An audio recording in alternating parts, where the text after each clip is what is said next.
अस्सलाम वालेकुम student, class 10 chapter 7 हमने स्टार्ट किया हुआ है। लास्ट लेक्चर में हमने देखा था कलेक्शन ऑफ इंफॉर्मेशन या how to collect information from different sources, जिसमें हमने बुक्स को डिस्कस किया था, वेब सोर्सेज और गूगल फॉर्म्स वगैरह को डिस्कस किया था। आज का जो लेक्चर है या आज की जो वीडियो है उसमें हम देखेंगे कंपोनेंट्स ऑफ डिजिटल लिटरेसी और ये टॉपिक आपका बनता है 7.1.1। डिजिटल लिटरेसी की बात करें, सबसे पहले डिजिटल लिटरेसी क्या होती? डिजिटल लिटरेसी का मतलब सिर्फ और सिर्फ मोबाइल या फिर कंप्यूटर चलाना नहीं होता। यहाँ तक क्लियर है? और आसान अल्फाज में दोबारा मैं रिवाइज करूं, हमने इसके बारे में अच्छा खासा डिस्कस किया था कि डिजिटल लिटरेसी का मतलब क्या है। डिजिटल टूल्स का सही, सेफ और रिस्पॉन्सिबल तरीके से यूज करके इंफॉर्मेशन ढूंढना या फिर समझना या फिर उसको दूसरों तक पहुंचाना, ये किस चीज को कहा जाता है? ये कहा जाता है डिजिटल लिटरेसी को। और आजकल के दौर में अगर हम बात करें कि ये बंदा बहुत ज्यादा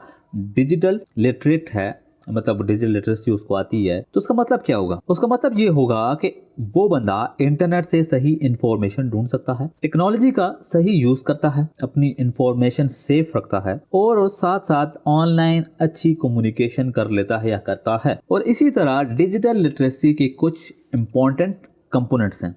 क्या है जी? इंपॉर्टेंट कंपोनेंट्स हैं जो सारे मिलकर एक डिजिटल या एक कंप्लीट डिजिटली लिटरेट इंसान बनाता है। मुझे और आपको वो बनाता है अगर हम में ये कंपोनेंट्स पाए जाते हैं, और वो कंपोनेंट्स हम आज डिस्कस करेंगे। जो सबसे पहला कंपोनेंट है वो क्या है? वो है जी डिजिटल सर्च। यहाँ पे लिखा हुआ है जैसे कि डिजिटल सर्च इंफॉर्मेशन लिटरेसी। ये क्या चीज है? ये आपका फर्स्ट कंपोनेंट है। किस लिए? आप एक डिजिटल लिटरेट इंसान बनने के लिए। अब ये क्या चीज है? Digital search engine information literacy क्या चीज है? ये बेसिकली सबसे पहले और इम्पोर्टेंट कंपोनेंट है। जो सबसे पहले और इम्पोर्टेंट कंपोनेंट कौन सा है आपको पता होना चाहिए, ये वाला। और इसका मतलब क्या है? इंटरनेट से इंफॉर्मेशन ढूंढना, समझना और चेक करना कि वो सही है या गलत। हमने लास्ट वीडियो में भी देखा था कि अगर आप डिजिटल लिटरेट नहीं हो तो आप बहुत सारी फेक न्यूज को ट्रस्ट कर लोगे या उनको यकीन करके मान लोगे, आगे शेयर कर लोगे। तो सबसे पहले जो है ना डिजिटल लिटरेसी का या लिटरेट का, वो ये है कि डिजिटल सर्च इन्फॉर्म। और इसका मतलब मैंने बताया है जैसे कि आप इंफॉर्मेशन ढूंढना और उसको समझना और फिर चेक करना कि वो फेक है, रियल है, इसका कंपेयर वगैरह। अब उसकी वजह क्या है कि अगर यहाँ पे एक वर्ड देखें, digital literacy begin with the with knowing how to find information online. You can find information by search engines like Google, Bing or Yahoo etc. Our website to look for relevant information. Your various companies provide their personalized application to provide services and information. ये सारी वो बातें की हैं जो हम अभी ऐसा ऐसा बात करेंगे। आजकल जो इंटरनेट है या आजकल इंटरनेट पे बहुत ज़्यादा इंफॉर्मेशन अवेलेबल है, लेकिन हर इंफॉर्मेशन सही नहीं होती। ये आपको भी पता है, हमें भी पता। इसलिए स्टूडेंट यानी आपको ये स्किल आना चाहिए। कौन सा? Digital literacy. डिजिटल लिटरेसी हमने बात की ना, ये स्किल है। ये स्किल आपको आना चाहिए कि कहाँ से इंफॉर्मेशन ढूंढनी है और किस वेबसाइट पर भरोसा करना चाहिए और फेक और रियल इंफॉर्मेशन में फर्क करना आपको आता हो। अब फिर ये सवाल भी आता है कि इंफॉर्मेशन कैसे ढूंढी जाती है? हम सर्च इंजन का इस्तेमाल करते हैं, जैसे यहाँ पे लिखा हुआ है गूगल, बिंग, याहू, या फिर कोई स्पेसिफिक वेबसाइट और एप्स, जो कि आप यहाँ पे बात आपकी लिखी हुई है कि कोई स्पेसिफिक वेबसाइट हो सकती है जहाँ से आप वो इन्फॉर्मेशन हासिल कर सकते हो। इसी तरह अगर मैं बात करूँ हूँ कि अगर किसी स्टूडेंट को मैथ का सवाल सॉल्व करना हो तो वो क्या करेगा? वो सबसे पहले गूगल पर जाएगा, सर्च कर सकता है या करेगा, या फिर वो यूट्यूब पर जाके, जैसे कि अभी आप मेरी वीडियो देख रहे हैं तो वो भी एक वीडियो देख सकता है मैथ से रिलेटेड। और इसी तरह वो क्या करेगा? स्टेप बाय स्टेप इस चीज को समझने की कोशिश करेगा या समझेगा। और इसी तरह अगर किसी बंदे को, यहाँ पे आपकी लिखा हुआ है, किसी तरह बंदे को अगर इस्लामाबाद से कराची जाना हो, कहाँ से?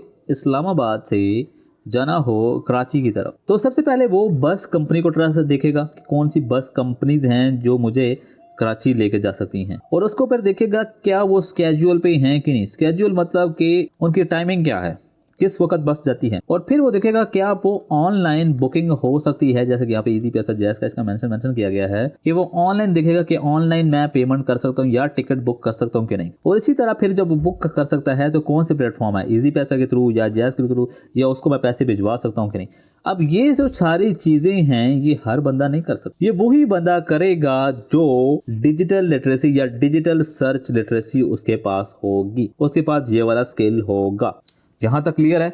आगे बढ़ें। ओके, इसके बाद हमारे पास आता है टेक्निकल स्किल्स। टेक्निकल स्किल्स ये हमारे पास आता है सेकंड कंपोनेंट। ये सारे कंपोनेंट इंपॉर्टेंट हैं, ऐसा नहीं है कि सिर्फ जो फर्स्ट था वही इंपॉर्टेंट था। हर कंपोनेंट्स का एक एक अपना अपना रोल है और मैंने जैसे बताया कि हर कंपोनेंट्स मिलकर एक कंप्लीट इंसान बनाते हैं डिजिटल लिटरेट। ओके, वापस टॉपिक पर आते हैं। अब इसका मतलब क्या है आसान अल्फाज में? कोई टेक्निकल स्किल्स, डिजिटल लिटरेसी में टेक्निकल स्किल्स क्या हैं? तो आप ये कह सकते हो कि डिजिटल डिवाइसेस और सॉफ्टवेयर को यूज करना आना चाहिए। क्या कह सकते हो कि आपको डिवाइस इस्तेमाल भी करना आना चाहिए। यानी कि अब देखो टच मोबाइल है, वो हर बंदा ऑपरेट नहीं कर सकता। इसी तरह कोई सॉफ्टवेयर है, वो हर बंदा ऑपरेट नहीं कर सकता। उसके लिए भी आपको आपके पास स्किल होने चाहिए। और वो कौन सी स्किल्स है? Digital skills, digital literacy. मतलब आपको इतना लिटरेट होना चाहिए कि आपको उस चीज़ों को ऑपरेट करना आना चाहिए। और ये सेकंड वो है टेक्निकल स्किल्स। ओके, अब जो सिर्फ इंफॉर्मेशन ढूंढना काफ़ी नहीं होता, बल्कि डिवाइस चलाना भी आना चाहिए। सिंपल सी बात है कि अब अगर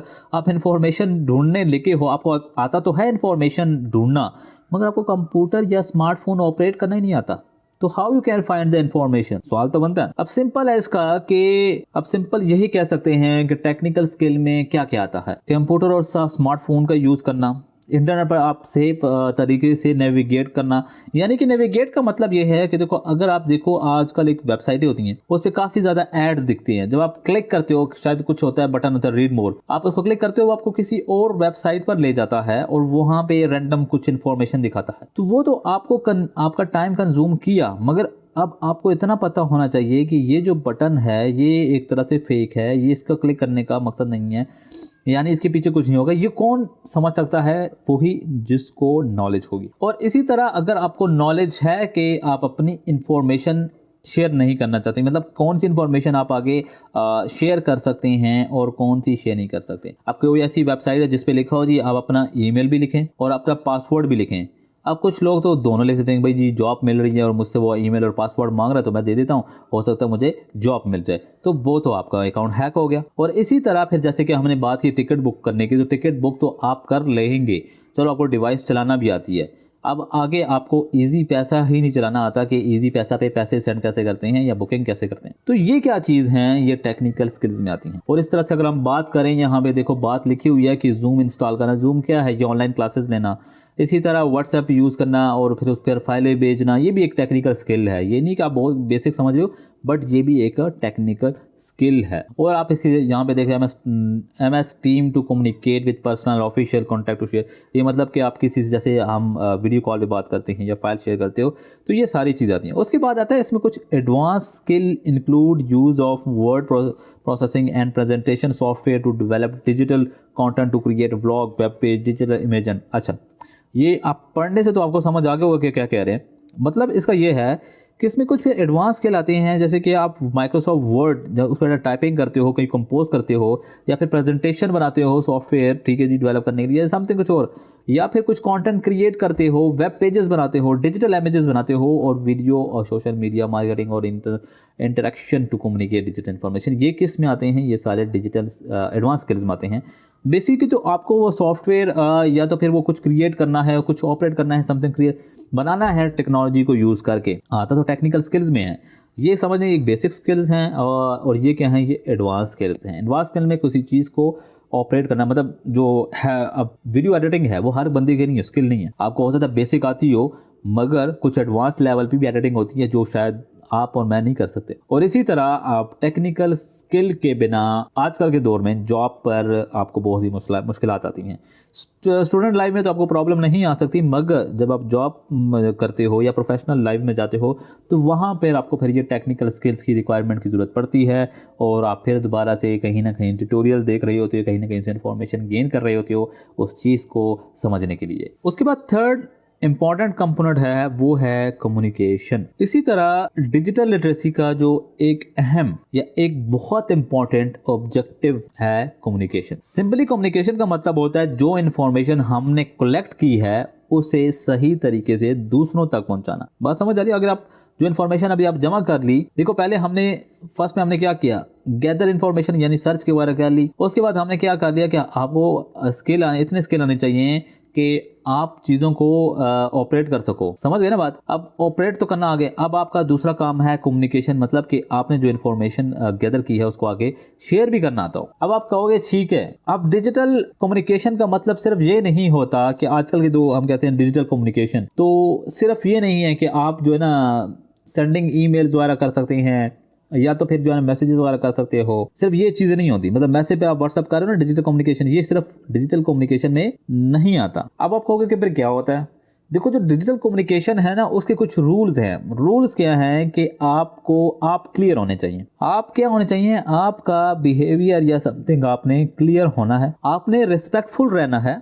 ठीक है, आपने क्या रहना है, रिस्पेक्टफुल। ड्यूरिंग एनी कम्युनिकेशन आपने रिस्पेक्टफुल रहना है, और कोई भी ऑनलाइन प्रॉपर ऑनलाइन बिहेवियर है ना उसको फॉलो करना है। अब ऑनलाइन बिहेवियर क्या हो सकता है, मतलब किसी भी लाइक आप कोई सॉफ्टवेयर यूज़ कर रहे हो, उसकी कुछ अपने रूल्स एंड टर्म्स कंडीशन होती हैं, उसको आपने फॉलो करना है। ये एक हमारे क्या आती है कम्युनिकेशन के, आप समझ लो कि रूल्स आ सकते हैं, या सिर्फ होते हैं ना, या मैसेजेस कर रहे हैं जी डिजिटल, नहीं, आपको क्लियर होना है, आपको रिस्पेक्टफुल होना है, प्रॉपर आपने ऑनलाइन बिहेवियर फॉलो करना है। और अगर हम बात करें जैसे कि यहाँ पे good digital communication skills include क्या कहते हैं जी, आपको ईमेल लिखना और रिसीव करना आना चाहिए। व्हाट्सएप या गूगल चैट पर प्रोफेशनल मैसेजेस वगैरह कर सकते हो, प्रोफेशनल, ठीक है जी। और अपने जो पावर पॉइंट हैं उसकी प्रेजेंटेशन बनाना आनी आती हो, अच्छी तरीके से बनाओ ताकि वो आगे इंफॉर्मेटिव लगे या वो समझ सके, जिस तरह भी आप कर रहे हो।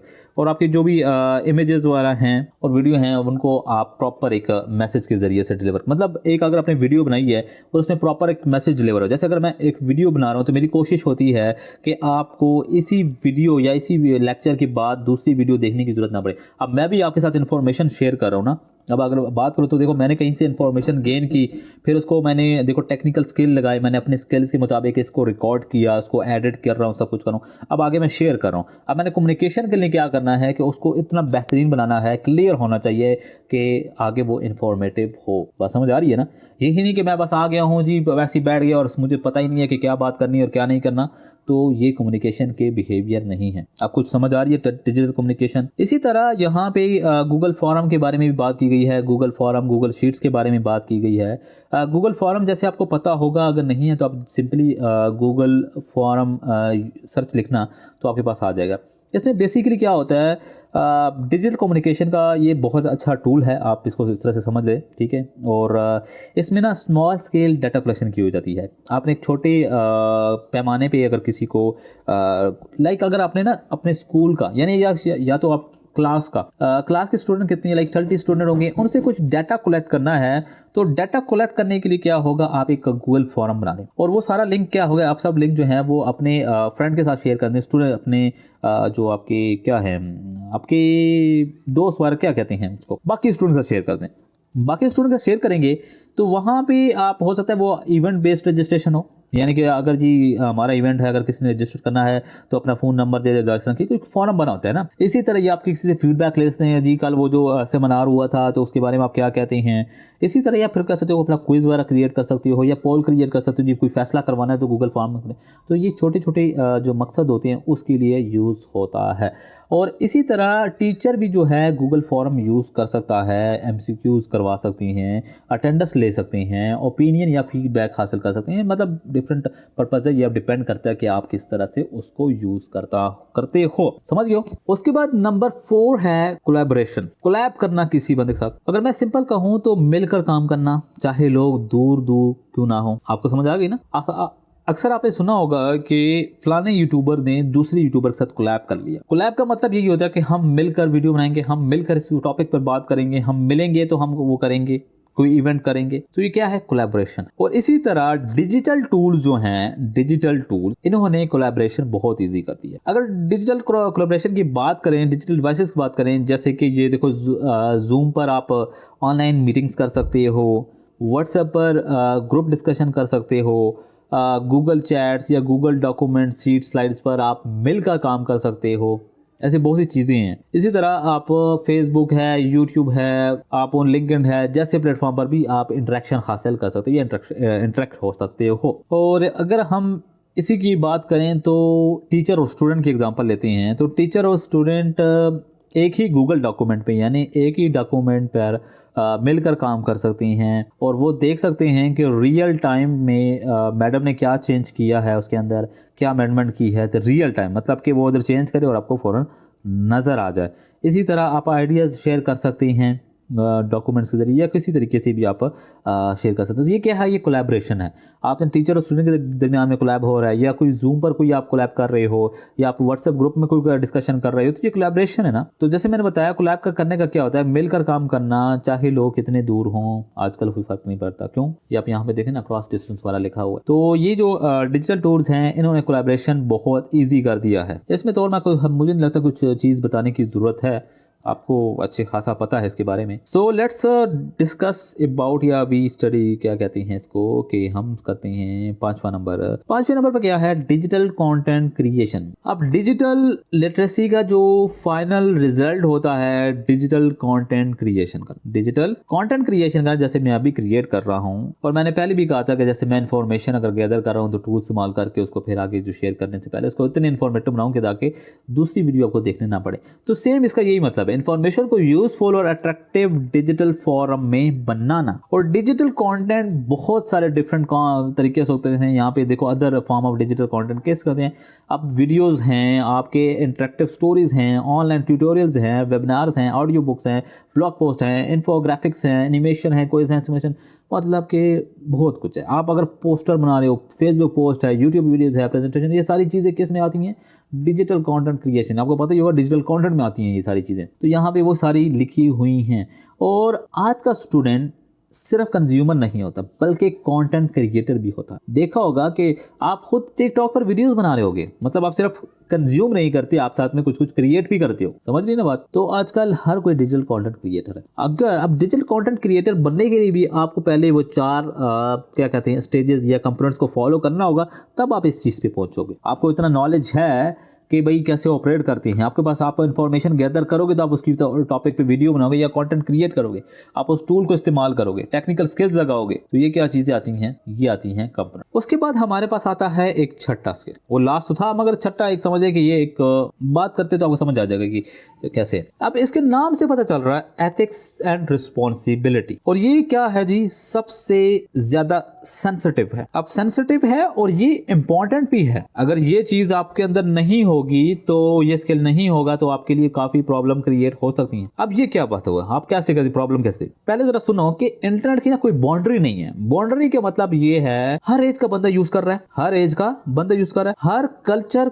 के बंदे इसको इस्तेमाल कर रहे हैं, हर रिलीजन के लोग यानी कि कोई भी मजहब से ताल्लुक रखते हैं वो इस चीज को यूज कर रहे हैं। इसलिए आपने जब भी डिजिटल कंटेंट शेयर करते हो, अपलोड करते हो, तो कल्चर डिफरेंस का ख्याल रखना है या रखा जाता है। और सोशल जो वैल्यूज होती हैं, ये सोशल नॉर्म्स वैल्यूज होती हैं, उसका ख्याल रखा जाता है, उसकी रिस्पेक्ट की जाती है। यहाँ पे देखें, ensuring it does not harm और ऑफेंड डिफरेंट कम्युनिटीज। क्या कहता है कि देखो, अगर मैं सिंपल इन सबको बोलता हूँ, देखो अगर अभी आपने एक वीडियो बनाई है, आप you belong from Islam region, मतलब आपका जो मजहब है वो इस्लाम रीजन है, मगर वो आपने किसी और के जो रिलीजन है उनके बारे में बना दी। अब वो गुस्सा तो होंगे, अब गुस्सा होंगे, गुस्सा होने के बाद क्या होगा, आप पर ही वो आएगा, उसका नुकसान आपको होगा। या हो सकता है आपके उस बात करने से उस कम्युनिटी को या उस रिलीजन के लोगों को प्रॉब्लम क्रिएट हो जाए। हो सकता है आपने कोई ऐसी बात की थी जो आपके एज ग्रुप, यानी कि अगर आप 20s में हो और आप